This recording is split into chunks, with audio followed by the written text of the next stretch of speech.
Hi, guys. Welcome back to Marant's Rants. Plenty of good information, a little bit of motivation, a whole lot of truth, no financial advice. I was asked to look at Palantir. Looking at the stock, guys, what is it? Is it a consulting firm? Is it a software company? It's all of the above, actually. They have a lot of alphabet groups with them partnered up, and that would be, Department of Defense, FBI, CIA, you name it. When I look at this company, I think we're about 10 to 20 years out on it, only because there's no company like it. And yes, they use AI mentality, like AI, infrastructure, but it's more about the fact that they can track down individuals using, if it's financials, if it's any amount of data that's out there that they gather up, and they actually build a platform for it.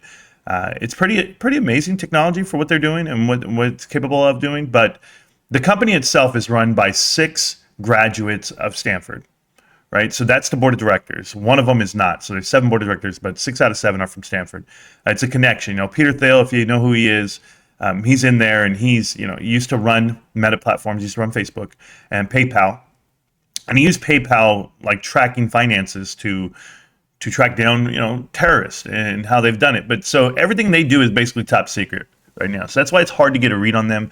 But they're basically in a monopoly where there's no one out there that does what they do and has the partnerships they do. The issues I have with them is that their top 20 clients, all $50 million a piece. Sure, that's a good number to some people, but it's putting you in the realm of around $1 billion just off of the top 20. What if you lose one? Then you lose a good portion of what you make. Because when I look at the balance sheet for them, this is Palantir right here. You're going to find out that they have, one, they're really smart. They put $1.6 billion in marketable securities, similar to what GameStop has done. Additionally, they have cash, $1.2 billion. And so total, they're sitting on a mountain full of money, and they're waiting for what exactly? Well, they don't have to wait for much because they don't have to do anything with it. The total current liabilities for the company is $600 million. That means there's no overhead as far as what it really costs to run this business. So you'll see a profit of $400 million in the quarter, and it only cost them $100 million to make it. So that's a great business model. It really is. But does it suffice what the price action is? The stock was at $5 a share just a couple of weeks ago, and now it's all the way up to $13 a share, running at $13.65. Here's the problem, guys. That's on a float of 2 billion shares. That's almost a $30 billion valuation. I don't think it justifies a $30 billion valuation. I just don't see it. I don't see it having 10 times what the assets are of this company. Not the profits. Remember, the profits are only $400 million. The actual revenue that they actually generate, $500 million a quarter. That's hard to explain when you say this company should be worth more than the $30 billion that it currently is sitting at. Because if you think the price is going to go up to where it was before, $20 a share, $30 a share, that was tough. They went public, it went crazy, everybody saw it, but at $40 billion valuation, and you're only making around $400 million, it can't explain it that way. You just can't. So maybe this is an anomaly, maybe this is a different company for some people that believe it'll be something like in 10 years from now, 20 years from now. I do believe that.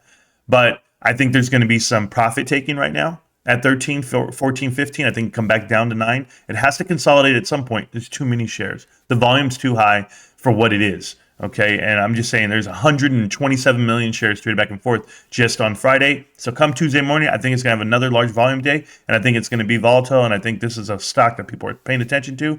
But I was asked to look at this by Almo, right? So Almo, my guy, moderator for the channel, he says, Marantz, go look at this because I've been in it. He has been in it since it got released, and I'm telling you, great balance sheet, so far great leadership, and Alexander Karp, that's his name. I've seen interviews with him. He's got a hairline that can't lose if you guys go see it. But I'm just telling you, I don't know how this company is going to break the threshold of the $45, $50 a share, $100 a share, when the market cap is going to be unexplainable. It's going to be $100 billion, $200 billion. And is it possible? Absolutely, it's possible. But at what point can it fall off? At any time. I call it the HYMC effect. HYMC, the gold mine, you guys familiar with that? They only have 2 customers. So if you lose one customer, what are you down to? And I'm not going to say it's a 50-50 split, but I'm just letting you know you want to have more than 2 customers. In this case, they only have a select few, and it's a high price. At $50 million a year, someone has to commit to you and your software. And however you make it for them, that's one thing. But this company, go do your homework on it, guys. I did it. I read the whole thing. I read the balance sheet. I was happy with what I saw on the balance sheet. And I'm just talking to you guys in general. Is this a long-term investment? Absolutely. Very much longer than what people want to admit. So I'm looking at around 10 years on this to really get an evaluation. Maybe I'm 10 years too early. Am I going to buy this stock? Well, maybe I wait till it comes down to $9, start looking at it, only because I respect the company and the way that balance sheet looks. And the leadership does not look like it has ties to private equity per se. It does have VC ties, but not private equity. And that means I don't think it's going to get leveraged. I don't think it can be bought out. I think this is a protected company from what I can see. But, I'm just speaking loosely on it. I just wanted you guys to know exactly what I'm looking at.